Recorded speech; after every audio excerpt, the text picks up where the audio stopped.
Good evening and welcome to the Job Search Solution, the radio program where we talk about looking for a job, changing jobs, changing careers, hiring. And as always, we begin with prayer. Dear God, grant us thy peace and thy mercy, thy will be done.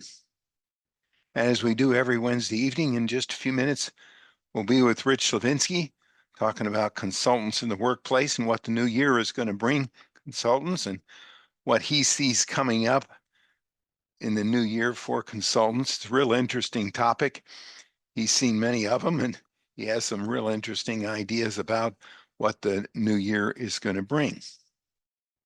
Meanwhile, I had a whole topic planned for this evening, and then something came up yesterday again that I had to devote this session to, and I've maybe done this so often that it gets boring to some of you, but I've got to say it again because it's just so important.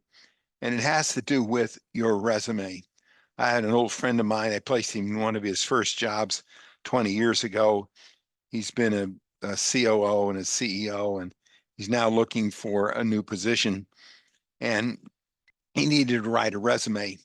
So he got all kinds of research out and he got did the internet thing, even hired somebody to help him with it. And it wound up being just absolutely pure junk. So I'm going to get to the heart of the matter.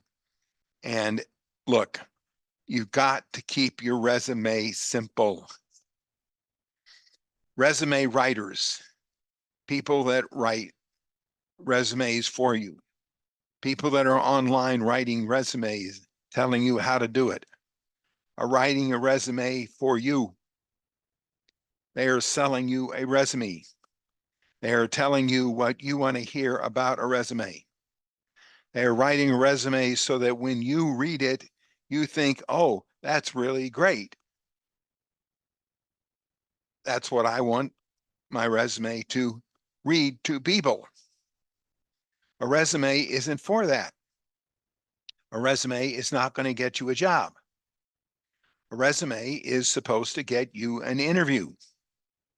Here is the most important thing that you can remember about a resume. A resume is scanned. It is not read. Even you know this. If you're a manager and you're going over resumes, you don't read each resume. You'll fall asleep. You scan it. You look for something that's interesting to you, and then if you set it aside, if you're interested, and you go back to it later. There are 3 or 4 things you look for in a resume, and you keep this in mind when you design and, in a broad term, write your resume. Who the person worked for. Do I know and understand what the company did, what the company does, what this person did at the company? Do I understand exactly what they did? How long did they do it and how long were they there? How well did they do it? And the accolades that they might have gotten in doing it. That's it. That's it. And if I can scan their resume in 10 to 15 seconds and get that information, I'll decide whether or not I'm going to interview them. Your resume does not get read. It gets scanned. Hear it again. Your resume gets scanned. It doesn't get read. The people that write your resume, the books that publish what you ought to write in your resume, are telling you that your resume gets read. It doesn't. The person that is reviewing your resume has 150 resumes in front of them. If they don't catch on real darn quick what you did, who you did it for, what the company does, how you did it and how fast, and do it quickly, they move on to the next one. I got one yesterday, the day before, they had no phone number on it. I thought I'd get a hold of the guy. I couldn't find a phone number. Next, I asked him, I finally emailed him because I was interested in, why did you not put your phone number on it? Well, I guess I forgot. You forgot? You've been out of work for 4 months and you forgot to put your phone number on your resume? Come on, brother. Think. Remember, the resume gets scanned. Keep it simple. You got to put on there what your company did, what you did in the company, how long you were there, and how well you did it. Numbers sell. Stories tell, numbers sell. How well did you do it? 130% of quota. Okay, if you're not in sales, save the company 15% of overhead. Something numbers, and bold the numbers. Bold anything that's important.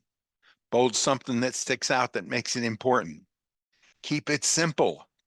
A high school senior should be able to scan your resume and understand what you did. Yeah, this fellow, friend of mine, known him a long time, he had the names of the companies on his resume. He didn't have what they did. If I wasn't in the business I'm in, I wouldn't know what the companies were. And if you work for a company like an Oracle or an IBM or a Hewlett Packard or somebody like that, you got to put down the divisions that you worked in. And bold, make it very clear how long you worked there. Longevity sells. Keep it simple. Who you worked for, what they did, what you did there, how long you did it, and what your accolades were. After that, they'll call you in for an interview or they'll bring you up on the phone for an interview. You're not selling. I got one the other day. It went coast to coast. One edge of the page to the other edge of the page, top to bottom, full of words. They were all colors, different kinds of colors, greens and blues and pinks. And oh man, it was so confusing. It was ridiculous. I could have put it on a Christmas tree to make it look brighter. It was terrible. Please, please review this message, will you, when you write your resume? All right, we're going to take a short break. Stay tuned. This is Tony Bashir with the Job Search Solution.